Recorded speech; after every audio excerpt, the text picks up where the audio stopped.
በብዙዎቻችሁ ጥያቄ መሰረት ለጉበት እንዲሁም ደግሞ ለጨጓራ ለአሲድ ጨጓራ አሲድ ይበዛብናል፣ ጨጓራ አሲድ አለን ለምትሉ ሰዎች የሚያስተካክልልን እዚህ ጋር የምታዩት ቁልቋል የቁልቋል እንግዲህ እንደምታውቁት በሀገራችን በየቦታው የሚበቅል አይነት ነው። እኔ ደግሞ እዚህ ውጭ ሀገር እንግሊዝ ውስጥ የገዛሁት ይሄንን ቁልቋል ፒንክ ከለር አረንጓዴ እና ቢጫ ከለር ያለው ቁልቋል ነው ያገኘሁት።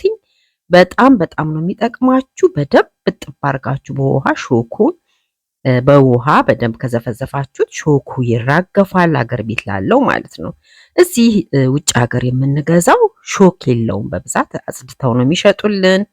አሁን እንደምታዩት ካጠባችሁት በኋላ እንደዚህ ውስጡ እንደ ዘይቱና ፍሬን ያለው ይጣፍጣል፣ ቆንጆ ቴስትን ያለው።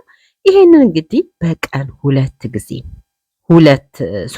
በቀን ሁለት ፍሬ ብትመገቡ ጨጓራ አሲድ እንዲሁም ደግሞ በመጠጥ ለተጎዳ ለጉበት ካንሰር ራሱ የማዳን ኃይሉ ከፍተኛ ነውና እንደዚህ ቁልቋልን መድኃኒት ስለሆነ በየቦታው ንቃችሁ እንዳትተዉት፣ ተጠቀሙት። በቀን 2 ፍሬ ቁልቋል ለጉበት ህመምተኞች እንዲሁም ደግሞ ለጨጓራ አሲድ ለጨጓራ ህመምተኞች በጣም የሚጠቅም ደም ብዛትን፣ ስኳርን ጨምሮ የሚያስተካክል ሆኖ ተገኝቷል። ወገኖቼ ቁልቋልን እንዳትንቁ፣ በዚህ መንገድ ይጠቀሙት።